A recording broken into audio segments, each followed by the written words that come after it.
Buenas noches, esto es Zona Franca y yo soy Daniel Pacheco.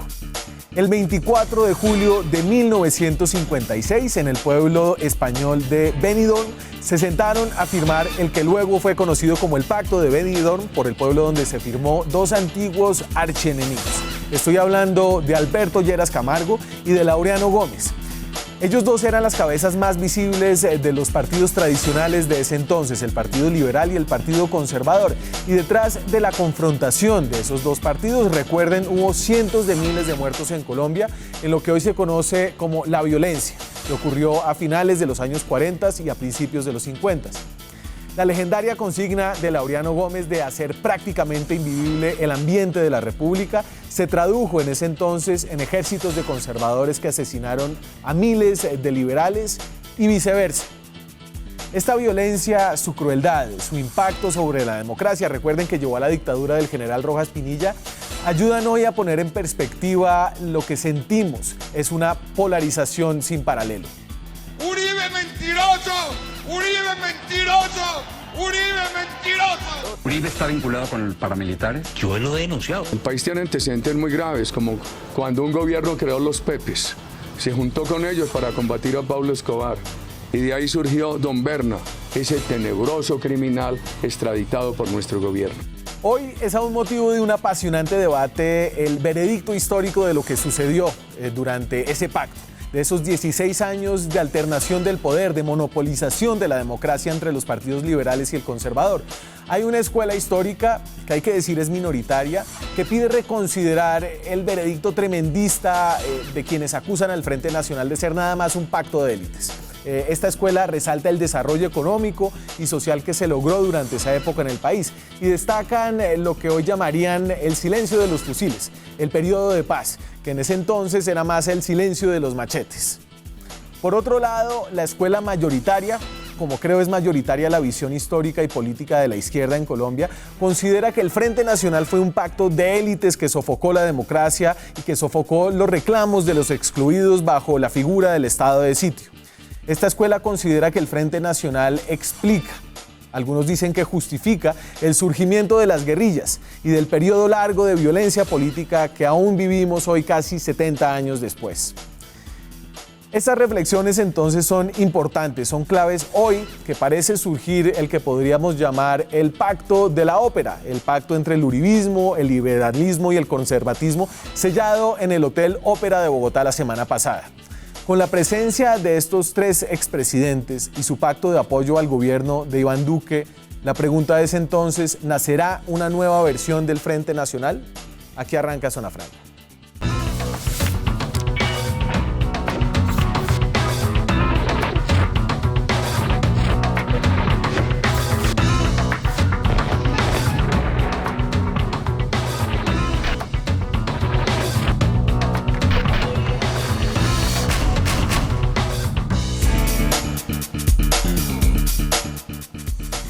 Para hablar de viejos pactos, de nuevos pactos, nos acompañan esta noche un liberal, un conservador y un exguerrillero.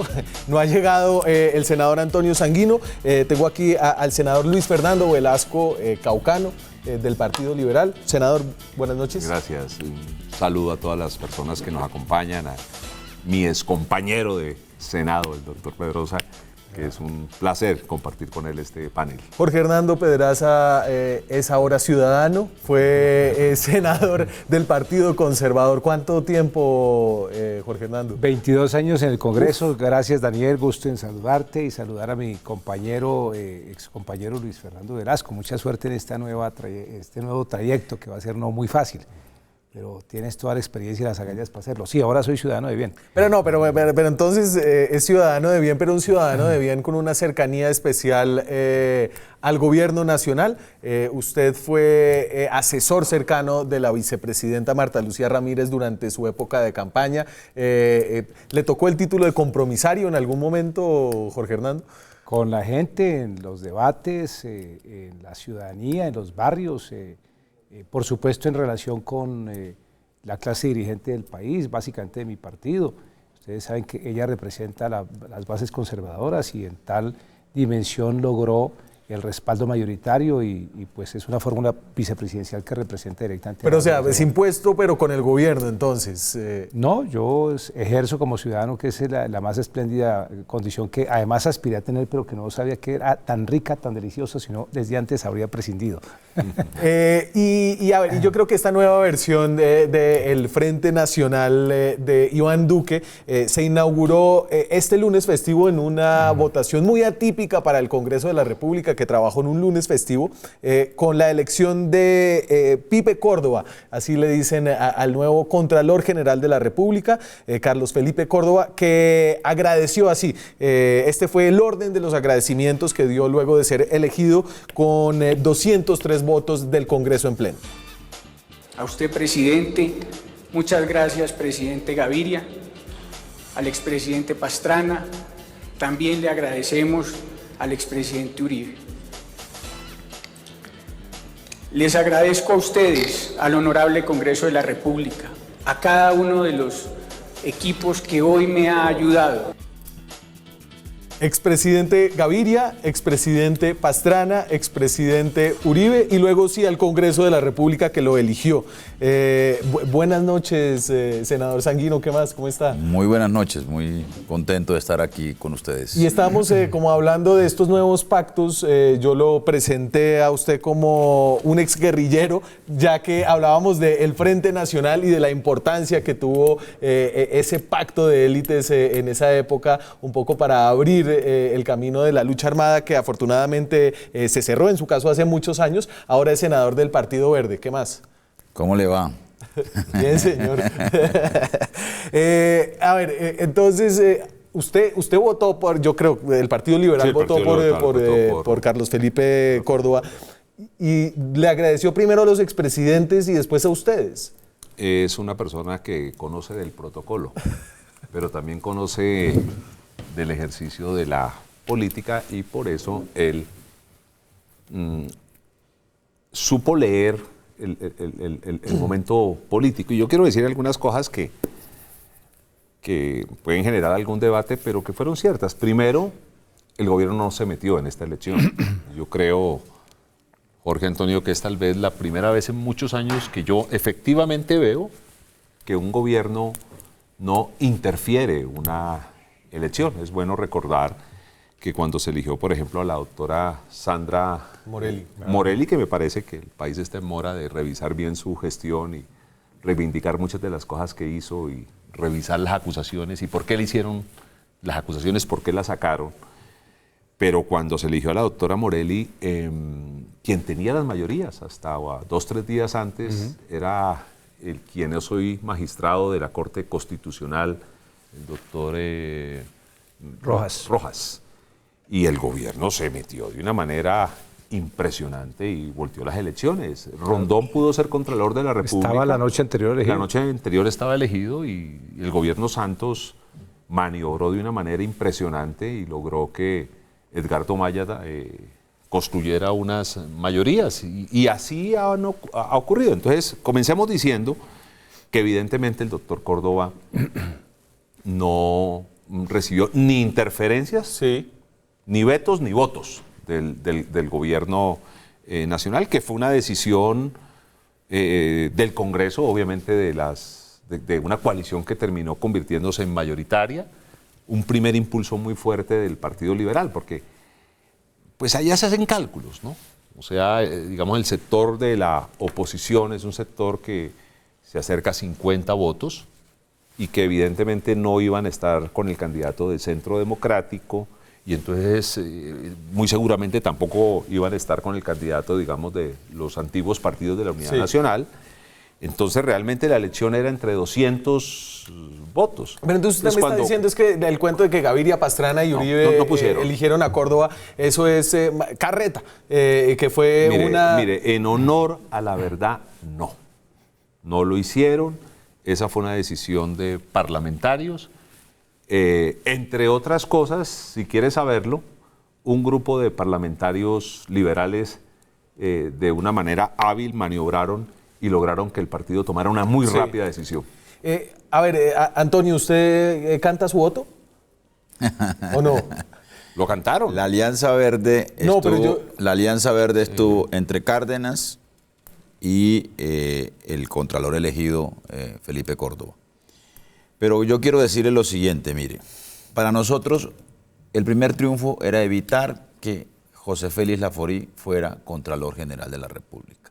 A nosotros nos parecía una enorme equivocación y nos parecía desafortunado que tuviéramos como Contralor. ¿Pero por qué fue uno de los que tuvo mejores exámenes de conocimiento? Sí. Hay que decir que en todo caso, digamos, repito, para no perder un poco la idea, que no fuera José Félix Laforí, yo creo que fue un triunfo para el país y para el Congreso, porque elegir una persona, pues, digamos, pura sangre del uribismo, ¿no? Claramente un tirafuego, ¿no?, del partido del gobierno, a mí me parece que no ofrecía la suficiente independencia y no garantizaba, digamos, que Duque pudiera ser controlado y vigilado como los colombianos esperamos que así ocurra. Ahora bien, yo creo que falta un poco más de pluralismo entre los 10 finales. Seguramente gente más independiente debió haberse metido en este proceso y si se metió no logró clasificar en el proceso meritocrático. Y ese es el resultado del proceso meritocrático. Nosotros finalmente escogimos 5 de los 10, con ellos hicimos una audiencia y debíamos haber votado entre esos 5.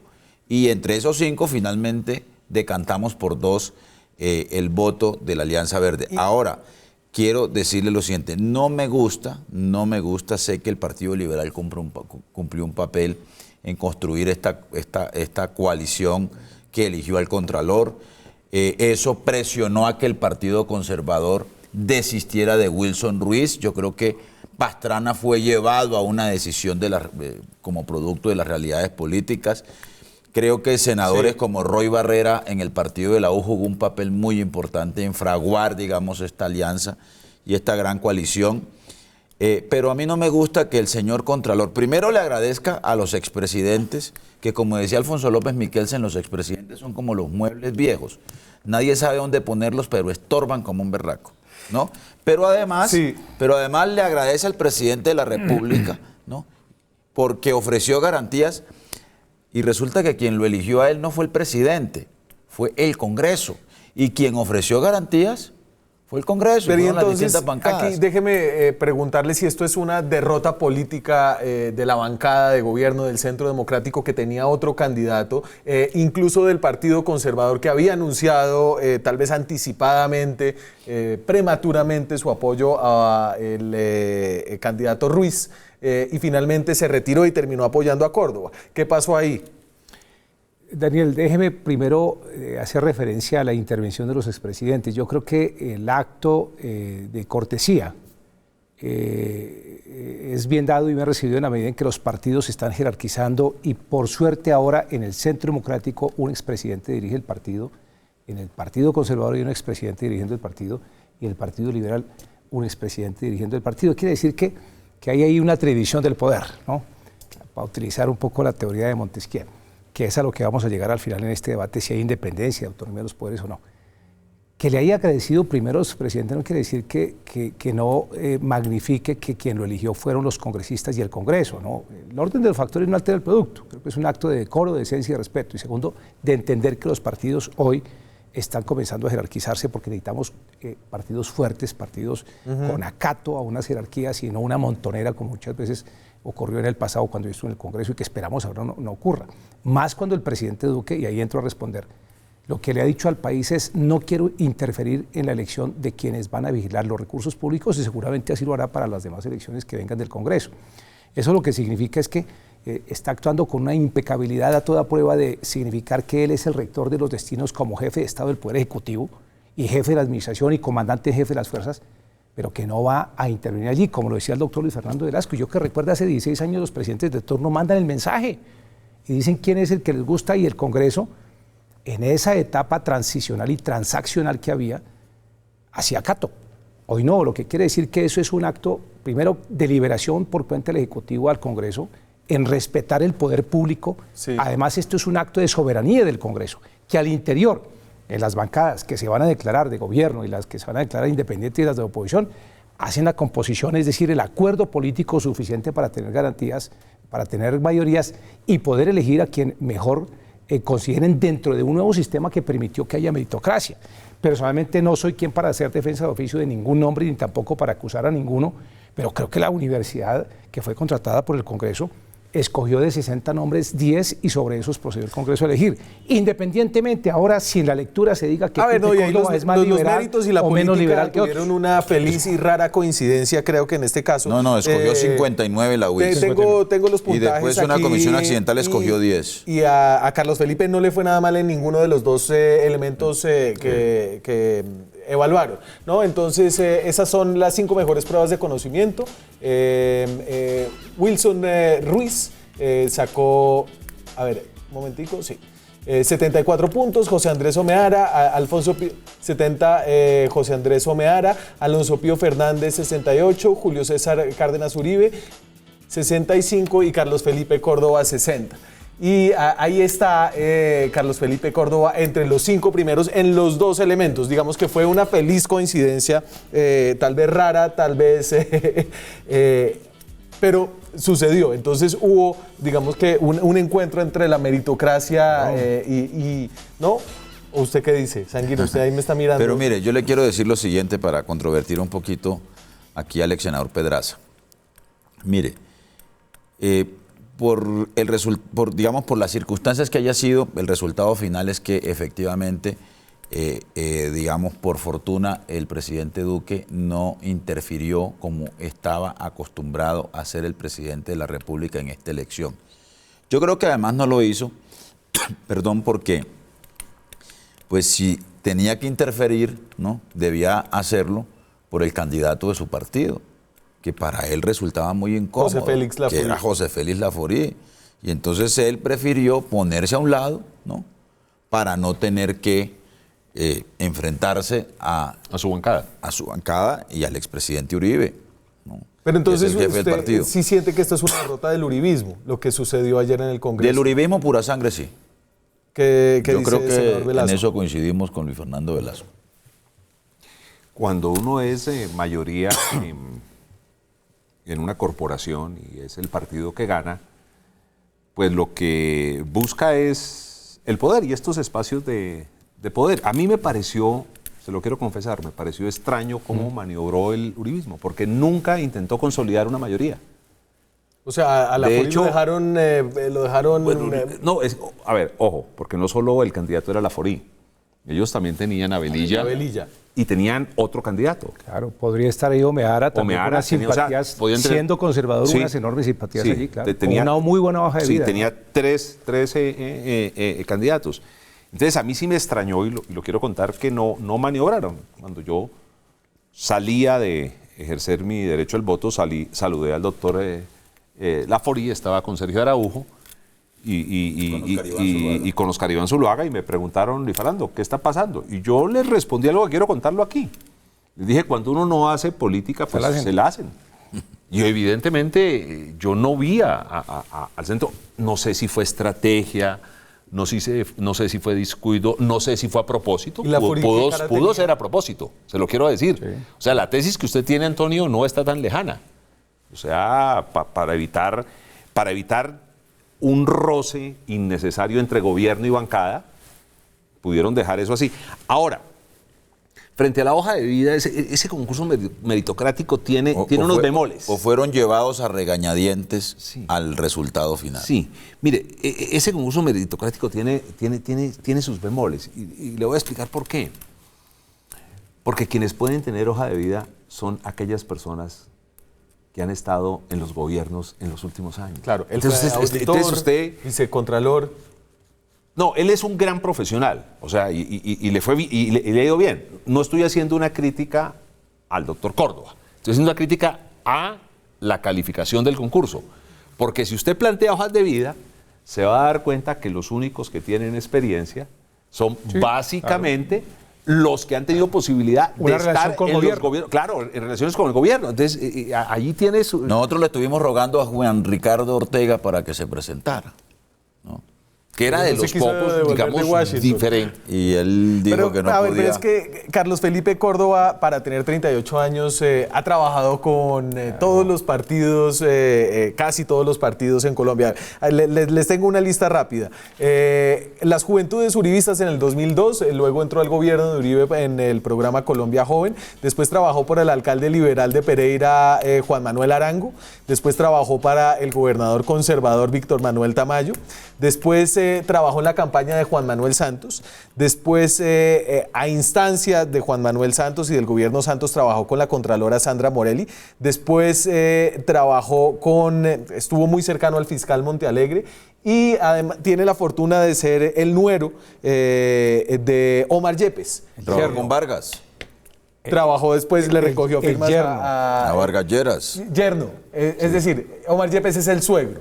Ajá. Sí, es el yerno de Omar Yepes, el político. Eso es lo que en sociología se del eje llama. cafetero. Lo que en sociología se llama una inmensa capacidad adaptativa. Sí. Eso puede verse de dos maneras, ¿no? Como cuando uno ve el vaso medio lleno o medio vacío. Puede verse como que es una persona que incluso en los términos más profundamente populares es el camaleón, cosa que no es aquí. Lo que voy a calificar. Por eso usted ya no es senador, sino, usted ya es un ciudadano además, libre. sí, como senador hablaba libremente, ahora sí que más, porque pretendo ilustrarme de lo que la gente en la calle dice que no le alcance a llegar a uno al Congreso. Y en segundo lugar, lo que creo es que esa capacidad adaptativa, o más bien, esa condición de haber en tan corta edad, recuerde que estamos en un momento en que estamos reconociendo los colombianos la capacidad y la pertinencia del conocimiento de la nueva generación. Duque es el primer ejemplo de eso. Pues Contralor, que es un hombre de 38 años, reúne las condiciones de ser cercano y que generó la confianza suficiente en los diferentes partidos, porque en algún momento ha tenido una relación y seguramente lo ha hecho bien a tal punto que le están retribuyendo, reconociendo que es él un factor fiable para ejercer los destinos de toda la parte misionera de la Contraloría. Y eso significa además que tiene y está rodeado de todas estas bancadas y que deberá ejercer ese control impecable para el bien del país, para cuidar lo que más hoy nos preocupa, que son los recursos de los colombianos, y desde luego desde allí tiene una misión muy especial, y hoy el tiempo lo tituló así, que es la lucha contra la corrupción. Me voy a la pausa. Cuando regresemos a ver cuál es la propuesta de estos viejos jóvenes que tenemos ahora en Colombia, la nueva generación apoyada por la vieja generación. Ya regresamos. Seguimos en Zona Franca, son las 9:28 de la noche. Saludos a la gente que está en Twitter. Nos pueden taguear con el hashtag francamente en @zonafranca. Pueden escribirnos a francamente@gmail.com con sugerencias, quejas, reclamos. ¿Qué era lo que Duque no? ¿Se puede? No, es evidente el resultado de la elección del Contralor genera una realidad política que yo creo que el gobierno no la ha dimensionado en toda su extensión. Y es 3 bancadas que claramente van a ser independientes, que suman 138 votos, una bancada fuerte de oposición, cerca de 50 votos. De manera que es un gobierno sin mayoría, sin una bancada mayoritaria. Es un gobierno. Ahora, eso tiene elementos positivos y dificultades para el gobierno. ¿En qué sentido? En que cada proyecto es una concertación. Y así va a ser. De hecho, creo que la presentación que ha hecho el señor ministro de Hacienda ha sido desafortunada, porque uno no suelta una reforma tributaria del peso que él la quiere soltar sin explicarla bien primero en el Congreso.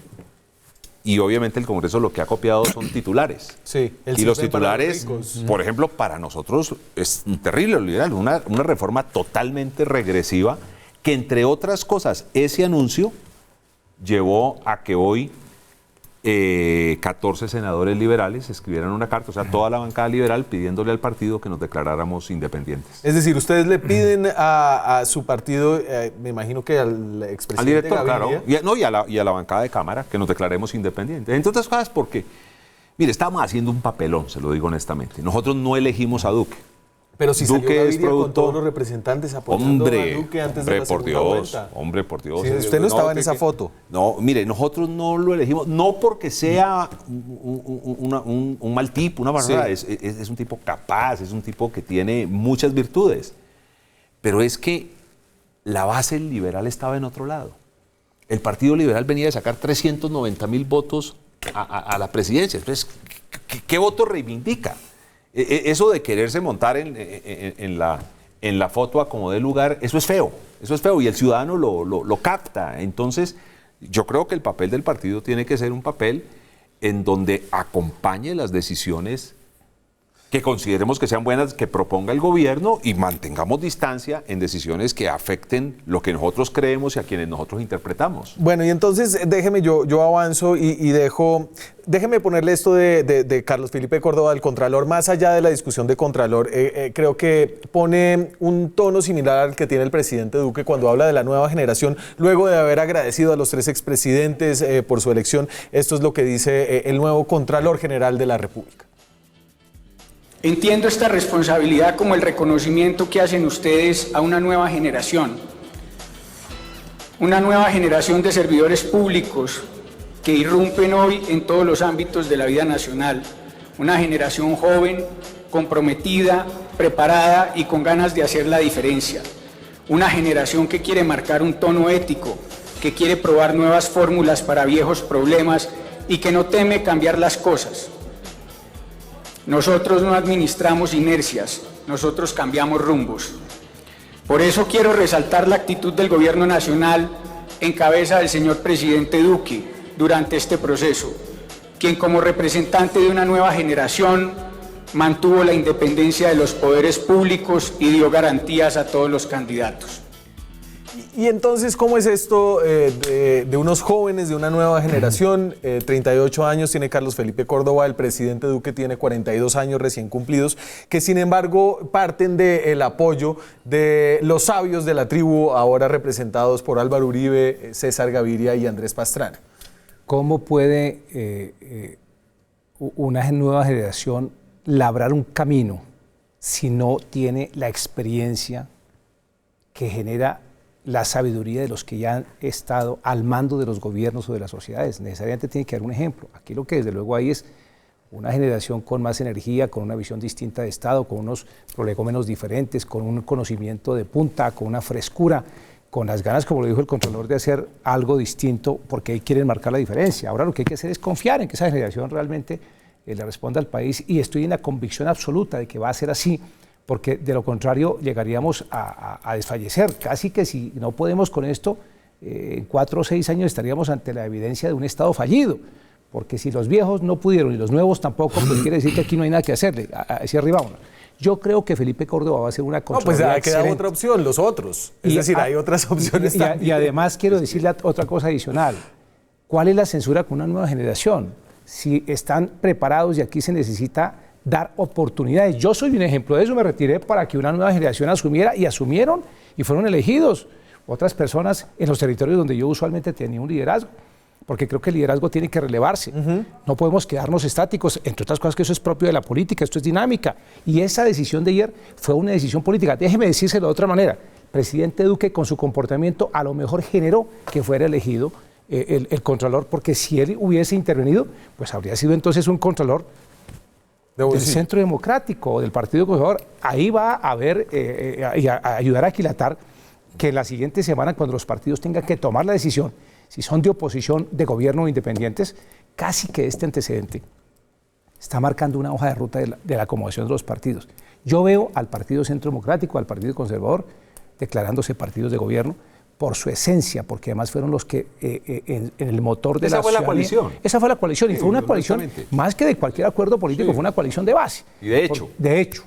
Y se generó así. Incluso muchos colegas nuestros no estuvieron, pero el partido en su base sí notificó en las urnas que era por ese lado. Pues ahora Andrés Pastrana habla a nombre del Partido Conservador. Y naturalmente porque ha sido, digamos, superada esa dificultad que había entre parlamentarios y el expresidente Pastrana, y el partido entra en un escenario de tonificarse, de entender que hay que jerarquizarlo también, que alguien lo debe dirigir. Y creo que además eso va a permitir que el partido de la U, que el Partido Liberal y seguramente Cambio Radical se declaren en independencia, y que los partidos de oposición tengan a lo mejor una alternativa coordinada, sistemática de ejercerlo conforme no solamente la norma lo dice, sino como los colombianos aspiran a que lo ejerzan, y los electores que tuvieron en su momento el otro candidato, Daniel, así lo expresan. Sí, déjeme plantear una diferencia frente a lo que usted plantea.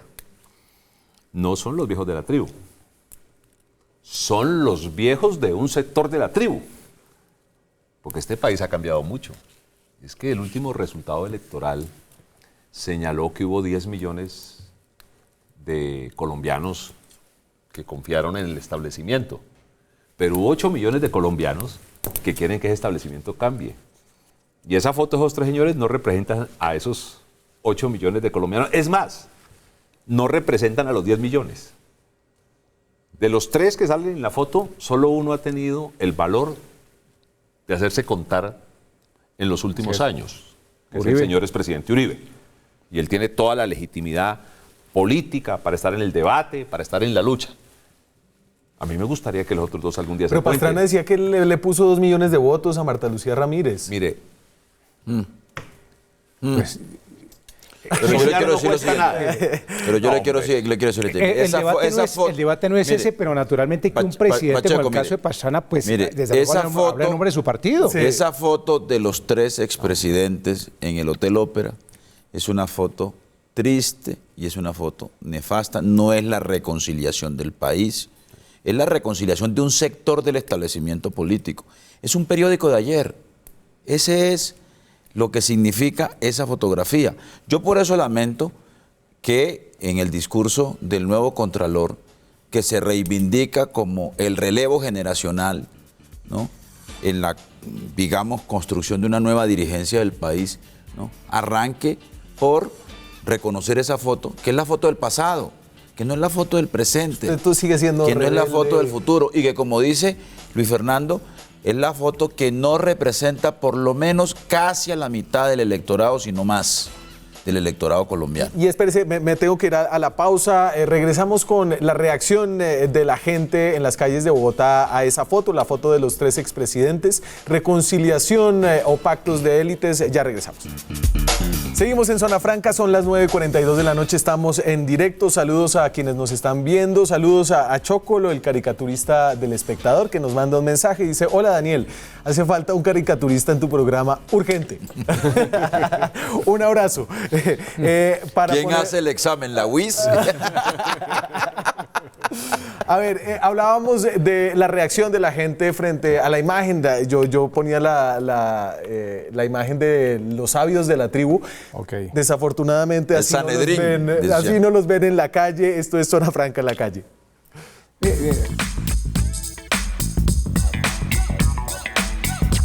¿Qué título le pondría usted a esta foto? Los 3 invencibles. La mentira de hace mucho tiempo. Los 13 presidentes. ¿Como corrupción? Los 3 mosqueteros. Los 3 chiflados. Los jubilados que no se quieren retirar de la política. Más de lo mismo. El título de la traición. Sabiduría y experiencia. Ladrones. Todas las ganan. Ahí no hay uno que pierda. Son los 3 chiflados. Los 3 corruptos del país. ¿La corrupción en 3 caras? Los 3 delincuentes, porque ¿qué más? La majestad de la expresidencia de la República tiene problemas, ¿no? Pero Daniel, es que ¿a quién entiende al país? Estamos hablando de una cultura de paz, de no confrontación, de entendimiento, de dejar de lado los odios, y esa, desde ese punto de vista, podría ser un ejemplo justamente de una causa, una causa que el país está de fondo tomando como orientación, y esta es la consecuencia de que ahí están haciendo la dejación de sus contradicciones, de sus peleas, algunas estériles, otras desde luego muy valiosas, de la confrontación. Si ellos dan el ejemplo, ¿por qué lo copiamos? Y entonces, pero como se unen, entonces ahora decimos, pero ahí están pintados. Y ahí hay más, ¿no? Además de reconciliación y cogerse las manos y cantar alrededor de la fogata, hay intereses políticos detrás de esta reunión. No, pero... lo que está bien, y déjeme le pongo aquí lo que dice el expresidente Uribe. En nombre del Centro Democrático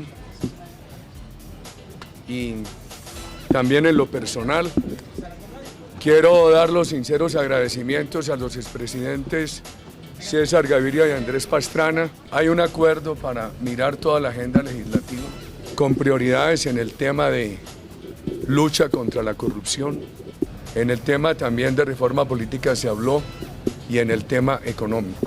Los señores expresidentes también mencionaron el tema de la justicia. Y yo creo que si nos ponemos a trabajar en esa agenda legislativa, se le puede dar una buena noticia al país y ayudar a que el presidente Duque tenga el éxito que necesita Colombia. O sea, lo dejaron sin trabajo, senador. Ya está todo solucionado ahí entre los tres. No, mire, Daniel, el señor expresidente Uribe tiene la legitimidad de un ciudadano que salió y se hizo elegir. O sea, para estar en el debate del día a día. Con autoridad. Con autoridad. Él no solo es expresidente y no senador, es más, es el senador más votado de la historia de este país. Claro. De la historia de este país. Así es. Pero, hombre, unos señores expresidentes, como el expresidente Gaviria y el expresidente Pastrana, tratando de ser jefes políticos actuantes, cuando ya han tenido una oportunidad interesante, donde hicieron cosas importantes, donde tuvieron errores, pues evidentemente eso genera un gran malestar. Si ellos quieren ser actores políticos actuantes, salgan y revaliden sus títulos políticos con resultados electorales. Para nadie es un secreto que el señor expresidente Gaviria tiene problemas en el partido. Más de la mitad de la bancada de senadores tienen posiciones bastante distintas a las del señor expresidente y ya cada día un número más grande de representantes. ¿Por qué? Porque a diferencia de los viejos de la tribu que necesita una sociedad, que son los que dan consejos, que son los que cuentan historias, estos no quieren ni dar consejos ni contar historias, sino hacer ellos la historia. Y no se han dado cuenta que ellos ya son historia. Y hay que decirlo así con toda claridad. No, a mí sí me parece que los ciudadanos tienen elementos para molestarse con ese tipo de un senador liberal para un expresidente liberal. Pero espérese, y Antonio, ¿hay campo para ustedes, según dice el expresidente Andrés Pastrana, por si eso era lo que usted quería oír? Estamos diciendo al país es que hay una agenda en que tenemos preocupaciones. El tema, ya lo dijo el presidente Uribe, de la corrupción, el tema económico, tenemos preocupación con el tema de la justicia y por eso mismo estamos haciendo todos los esfuerzos para que a través de las distintas bancadas podamos darle respaldo al presidente Duque. Convocar también a los otros partidos, a los otros movimientos para que nos acompañen en esta agenda legislativa. Si le va bien al presidente, nos va bien a todos los colombianos.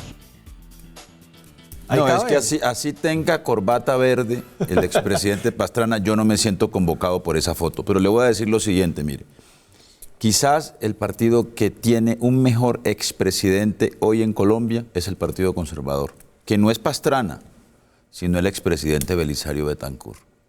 Porque a mí me parece que lo que le parece odioso a la gente es que 3 expresidentes quieran copar la agenda política del país y concentrar las decisiones políticas, incluso del Congreso, en sus manos. A mí me parece que, pero además en tiempos en que las decisiones públicas cada vez están más en manos de la ciudadanía y menos en manos de los aparatos partidarios y mucho menos en manos de los expresidentes de la República. Pero Sanguino, y digamos, y volviendo a la metáfora del Frente Nacional de los años 50, ese era un frente excluyente, un frente que acaparaba todo el poder. Este parece ser un pacto con unas aperturas, o esas aperturas son solo de palabra. Digamos que si hay una apertura, más allá de que sea con estos 3 expresidentes, el pacto del presidente Duque plantea ser un pacto más amplio. No, pero es que ese es otro tema. Pero aquí no hay ningún frente nacional. No, déjeme meterme ahí. No, eso no se parece a ningún frente nacional. Mire, el Frente Nacional fue un interesante pacto de paz que incluso se estudia en muchas escuelas de ciencia política. Sí. Se alargó y de alguna manera comenzó a asfixiar. O sea, lo que fue en un inicio un interesante acuerdo para repartir poder y para acabar una guerra que evidentemente la acabó, por alargarse, comenzó a crear otra guerra. Pero ahí hay una diferencia gigantesca entre lo que el ciudadano está percibiendo de esa foto, porque lo que el ciudadano está percibiendo de esa foto es esos 3 señores. Es una manguala. Es una manguala. Esa vaina no sale bien. Ahora, yo entiendo la posición del señor expresidente Uribe y senador. Él, que es un hombre que tiene olfato político y dice, oiga, aquí Houston, poseemos problemas, no tenemos mayorías. Y entonces él comienza a ver cómo va armando sus mayorías, porque a él le interesa que al gobierno le vaya bien. Y entonces él dice, tengo que jalar a este señor, jalar a este señor. Él está en su tarea. Los otros deberían dejar que otros hicieran la tarea. Y déjeme, Jorge Hernando, voy con usted, pero me tengo que ir a la pausa. Volvemos con... ustedes me van a desbaratar.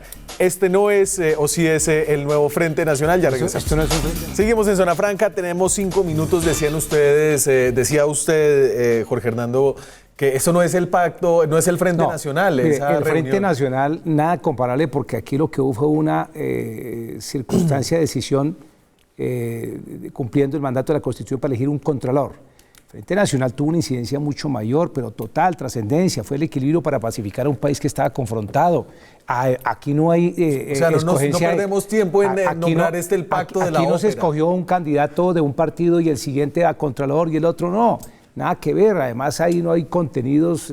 Dura más una ópera que el pacto de Gaviria, Pastrana. Lo que y pasa es Uribe. que como la gente pues, en la calle puede decir que como fue en la ópera puede ser lo más parecido a una tragicomedia. Pero mire, yo debo rescatar lo siguiente, los expresidentes actuaron a lo mejor en defecto de la costumbre de hace 16 años que el presidente de turno era el que actuaba.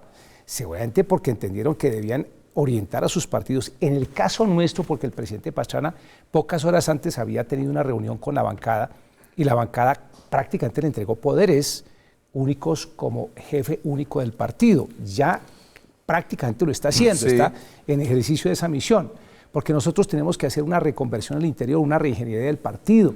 Pero espérese, Tenemos porque que crear... sí estaba hablando como parte, como cabeza del Partido Liberal. No, del Partido Conservador. Del Partido Conservador, perdón. No, del Partido Liberal. Pero imagínese usted ni siquiera interpreta el partido. Imagínese usted ese renovar el partido tenemos que tener un expresidente. Pero además, imagínese ese retroceso del Partido Conservador. Pasó de tener a Barguil, a David Barguil de presidente.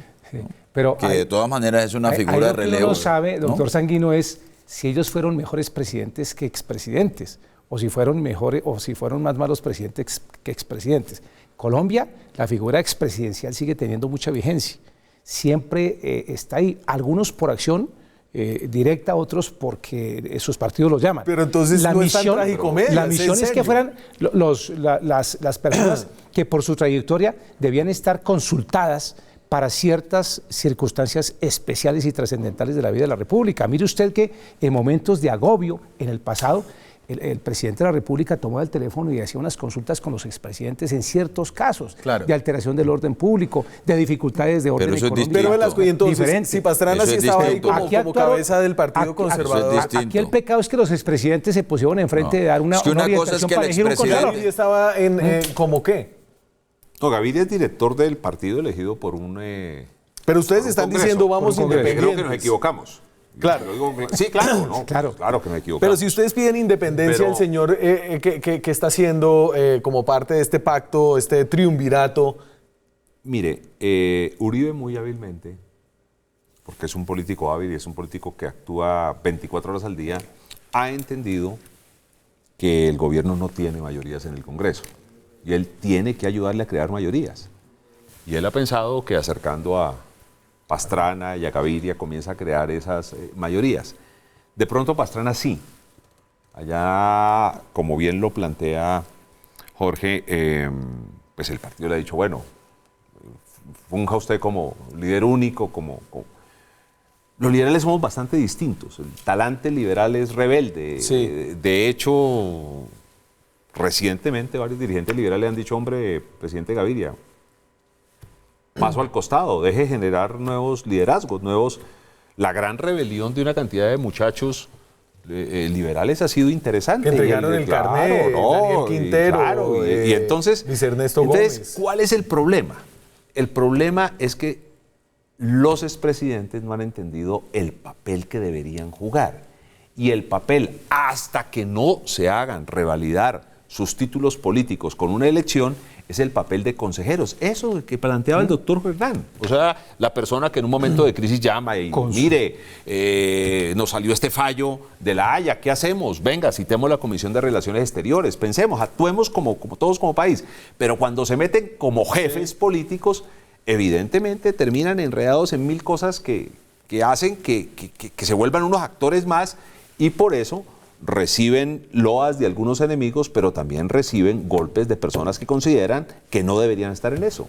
Y eso no es bueno para el país. Esta es una semana especial, es un conteo regresivo a unas elecciones que tenemos el próximo domingo. Antes de irme, porque ya se me acaba el programa, quiero recordarles que el presidente de la República, Iván Duque, invitó a votar por la consulta anticorrupción. Yo voy a votar la consulta en 8 días. ¿Por qué? Porque todos tenemos que unir esfuerzos. El gobierno, los promotores, la ciudadanía, las veedurías, todos tenemos que ponernos la camiseta en Colombia con los esfuerzos que sean contra la corrupción. En la lucha contra la corrupción no hay partidos ni hay ideología. Esa tiene que ser la tarea de todos los colombianos, acabar con esa vagabundería. Sin embargo, la bancada del Centro Democrático no piensa lo mismo. Sanguino, me tengo 30 segundos para que usted remate. Mire, la bancada del Centro Democrático le amarró conejo a la consulta popular anticorrupción y el señor presidente está anunciando su voto, que es distinto a comprometer al Estado, a la institucionalidad y a su gobierno en promover el voto 7 veces sí para este 26 de agosto. ¿Va a votar usted el domingo? Por supuesto, 7 veces sí. Ah, claro, usted es el reggaetonero más famoso. Sí. No, es el de la camiseta morada. Yo estoy pensando en hacer un video de champeta. Sí. Pedraza, ¿usted va a votar la consulta? Sí, que fuese necesario porque todo está legislado. Aquí, más allá de normas, es un tema de cultura ciudadana y de respetar lo que no es de los ciudadanos y que es del Estado y que es de todos. Sin embargo, lo voy a hacer para demostrar un acto de certeza y conectividad con la inmensa mayoría de los colombianos y para demostrar que mi liderazgo también sirve a aupar que aquí haya ratificación de Daniel, la lucha. ¿tú la vas a votar? Próximo domingo yo la voy a votar, no sé si sí o si no. Nos vemos mañana. Muchas gracias, señores. A ustedes nos vemos mañana con más periodismo, con más debate, con más opinión. Chao.